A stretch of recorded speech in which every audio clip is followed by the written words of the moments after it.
وہ مسافر عرب کے صحرا میں اکیلا چلا جا رہا تھا۔ 8 ہجری کے زمانے میں عرب کا وہ علاقہ جہاں مکہ اور مدینہ واقع ہیں بڑا ہی خوفناک صحرا ہوا کرتا تھا، جلتا اور انسانوں کو جھلساتا ہوا ریگزار۔ ایک تو صحرا کی اپنی صعوبتیں تھیں، دوسرا خطرہ رہزنوں کا تھا۔ مسافر قافلوں کی صورت سفر کیا کرتے تھے، لیکن یہ مسافر اکیلا چلا جا رہا تھا۔ وہ اعلیٰ نسل کے جنگی گھوڑے پر سوار تھا۔ اس کی ذرہ گھوڑے کی زین کے ساتھ بندھی ہوئی تھی، اس کی کمر سے تلوار لٹک رہی تھی اور اس کے ہاتھ میں برچھی تھی۔ اس زمانے میں مردوں کے قد دراز، سینے چوڑے اور جسم گٹھے ہوئے ہوتے تھے۔ یہ اکیلا مسافر بھی انہی مردوں میں سے تھا، لیکن جس انداز سے وہ گھوڑے کی پیٹھ پر بیٹھا تھا اس سے پتہ چلتا تھا کہ وہ شہسوار ہے اور وہ کوئی معمولی آدمی نہیں۔ اس کے چہرے پر خوف کا ہلکا سا بھی تاثر نہیں تھا کہ رہزن اسے لوٹ لیں گے، اس سے اتنی اچھی نسل کا گھوڑا چھین لیں گے اور اسے پیدل سفر کرنا پڑے گا۔ لیکن اس کے چہرے پر جو تاثر تھا وہ قدرتی نہیں تھا۔ وہ کچھ سوچ رہا تھا، یادوں سے دل بہلا رہا تھا یا کچھ یادوں کو ذہن میں دفن کرنے کی کوشش کر رہا تھا۔ آگے ایک گھاٹی آ گئی، گھوڑا چڑھتا چلا گیا۔ خاصی بلندی پر جا کر زمین ہموار ہوئی۔ سوار نے گھوڑا روک کر اسے گھمایا اور رکابوں پر کھڑے ہو کر پیچھے دیکھا۔ اسے مکہ نظر نہ آیا۔ مکہ افق کے نیچے چلا گیا تھا۔ ابو سلیمان، اسے جیسے آواز سنائی دی ہو، اب پیچھے نہ دیکھو، مکہ کو ذہن سے اتار دو، تم مرد میدان ہو، اپنے آپ کو 2 حصوں میں نہ کٹنے دو، اپنے فیصلے پر قائم رہو، تمہاری منزل مدینہ ہے۔ اس نے مکہ کی سمت سے نگاہیں ہٹا لیں، گھوڑے کا رخ مدینہ کی طرف کیا اور باغ کو ہلکا سا جھٹکا دیا۔ گھوڑا اپنے سوار کے اشارے سمجھتا تھا، نپی تلی چال چل پڑا۔ سوار کی عمر 43 برس تھی، لیکن وہ اپنی عمر سے جوان لگتا تھا۔ سلیمان اس کے بیٹے کا نام تھا، اس کے باپ کا نام الولید تھا۔ اسے ابو سلیمان کہلانا زیادہ پسند تھا۔ اسے معلوم نہ تھا کہ تاریخ اسے خالد بن ولید کے نام سے یاد رکھے گی۔ یہ نام اسلام کی عسکری روایات اور جذبے کا دوسرا نام بن جائے گا۔ مگر 43 برس کی عمر میں جب خالد مدینے کی طرف جا رہا تھا اس وقت وہ مسلمان نہیں تھا۔ چھوٹی چھوٹی جھڑپوں کے علاوہ وہ مسلمانوں کے خلاف 2 بڑی جنگیں، جنگ احد اور جنگ خندق لڑ چکا تھا۔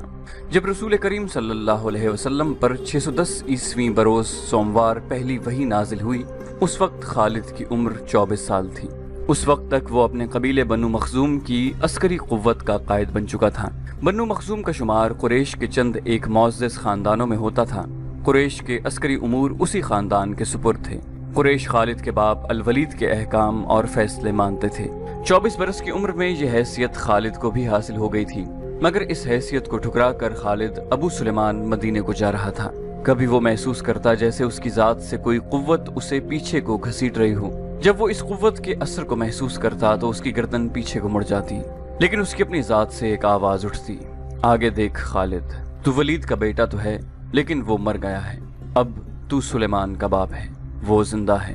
اس کے ذہن میں 2 نام اٹک گئے، محمد صلی اللہ علیہ وسلم جو ایک نیا دین لے کر آئے تھے، اور الولید جو خالد کے باپ اور محمد صلی اللہ علیہ وسلم اور آپ کے نئے دین کا بڑا دشمن تھا۔ باپ یہ دشمنی ورثے کے طور پر خالد کے حوالے کر کے دنیا سے اٹھ گیا تھا۔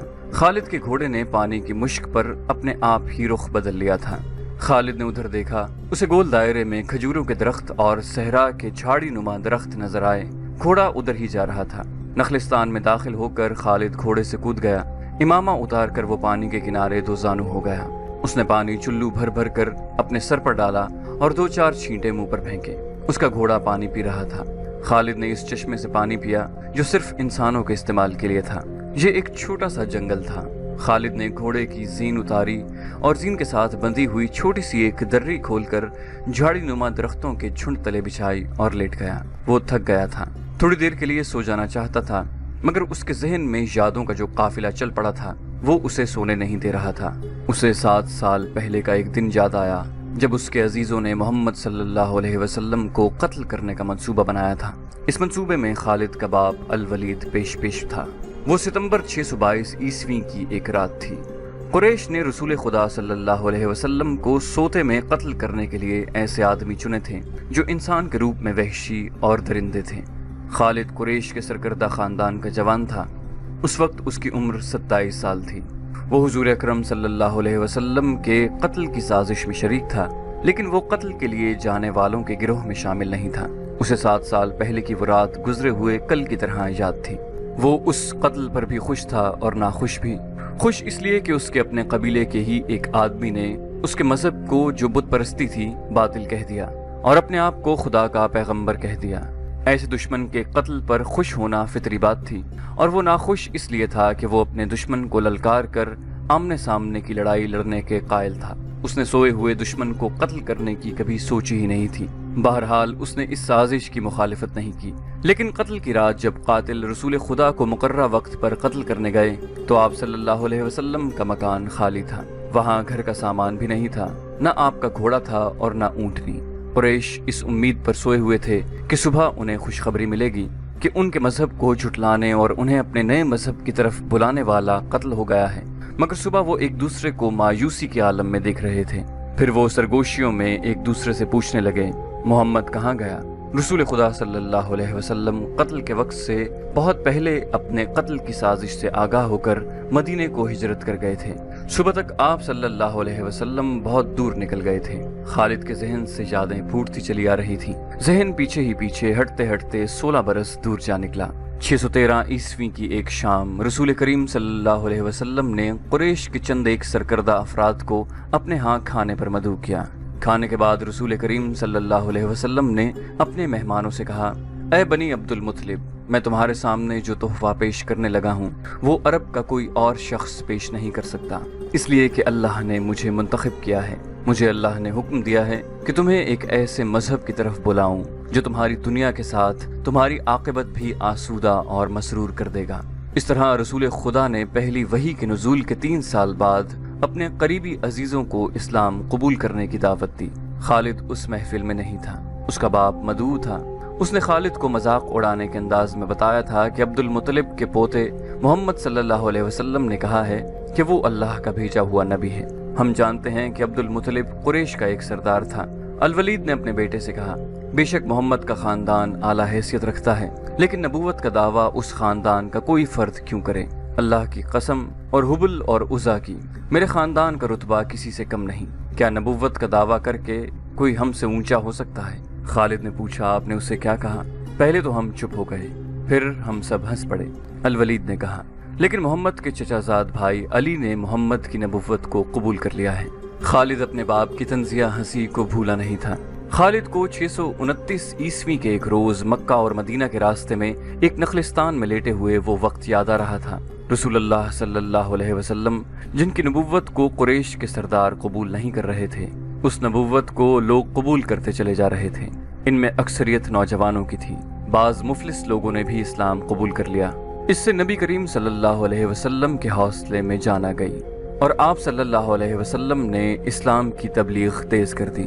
آپ بت پرستی کے خلاف تھے۔ مسلمان ان 360 بتوں کے خلاف تھے جو کعبہ کے اندر اور باہر رکھے ہوئے تھے۔ طلوع اسلام سے پہلے عرب ایک خدا کو مانتے تھے اور پوجتے ان بتوں کو تھے۔ انہیں وہ دیویاں اور دیوتا کہتے اور انہیں اللہ کے بیٹے اور بیٹیاں مانتے تھے۔ وہ ہر بات میں اللہ کی قسم کھاتے تھے۔ قریش نے دیکھا کہ محمد صلی اللہ علیہ وآلہ وسلم کے جس دین کا انہوں نے مذاق اڑایا تھا وہ مقبول ہوتا جا رہا تھا، تو انہوں نے آپ صلی اللہ علیہ وسلم کی تبلیغی سرگرمیوں کے خلاف محاذ بنا لیا اور مسلمانوں کا جینا حرام کر دیا۔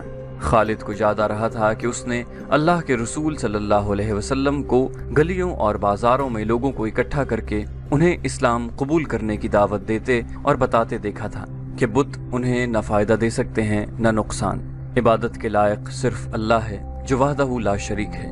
رسول خدا صلی اللہ علیہ وسلم کی مخالفت کے قائد قریش کے 4 سردار تھے۔ ایک تو خالد کا باپ الولید تھا، دوسرا نبی کریم صلی اللہ علیہ وسلم کا اپنا چچا ابو لہب تھا، تیسرا ابو سفیان اور چوتھا ابو الحکم تھا جو خالد کا چچا زاد بھائی تھا۔ مسلمانوں پر سب سے زیادہ ظلم اور تشدد اسی شخص نے کیا تھا۔ وہ جہالت کی حد تک کینہ پرور اور مسلم کش تھا، اسی لیے مسلم اسے ابو جہل کہتے تھے۔ یہ نام اتنا عام ہوا کہ لوگ جیسے اس کا اصل نام بھول ہی گئے ہوں۔ تاریخ نے بھی اس پستہ قد، بھینگے اور لوہے کی طرح مضبوط آدمی کو ابو جہل کے نام سے ہی یاد رکھا ہے۔ خالد کو یہ یادیں پریشان کرنے لگیں، شاید شرمسار بھی۔ قریش کے لوگوں نے رسول خدا صلی اللہ علیہ وسلم کے گھر میں کئی بار غلاظت پھینکی تھی۔ جہاں کوئی مسلمان اسلام کی تبلیغ کر رہا ہوتا وہاں قریش کے آدمی جا پہنچتے اور ہلڑ مچاتے۔ بد اخلاق اور دھتکارے ہوئے آدمیوں کو رسول خدا صلی اللہ علیہ وسلم کو پریشان کرتے رہنے کے کام پر لگا دیا گیا تھا۔ خالد کو یہ اطمینان ضرور تھا کہ اس کے باپ نے محمد صلی اللہ علیہ وسلم کے خلاف ایسی کوئی گھٹیا حرکت نہیں کی تھی۔ وہ 2 مرتبہ قریش کے 3-4 سرداروں کو ساتھ لے کر رسول خدا کے چچا ابو طالب کے پاس یہ کہنے گیا تھا کہ وہ اپنے بھتیجے کو بتوں کی توہین اور نبوت کے دعوے سے روکے، ورنہ وہ کسی کے ہاتھوں قتل ہو جائے گا۔ ابو طالب نے ان لوگوں کو دونوں مرتبہ ٹال دیا۔ خالد کو اپنے باپ کی بہت بڑی قربانی یاد آئی۔ عمارہ خالد کا بھائی تھا۔ وہ خاص طور پر خوبصورت نوجوان تھا۔ وہ ذہین تھا اور اس میں بانکپن تھا۔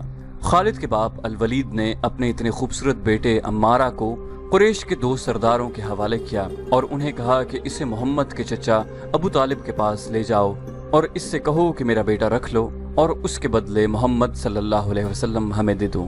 خالد اپنے باپ کے اس فیصلے پر کانپ اٹھا تھا، اور جب اس کا بھائی عمارہ دونوں سرداروں کے ساتھ چلا گیا تو خالد تنہائی میں جا کر رویا۔ سرداروں نے عمارہ کو رسول کریم کے چچا کے آگے کر کے کہا، ابو طالب، اسے تم جانتے ہو، یہ عمارہ بن الولید ہے۔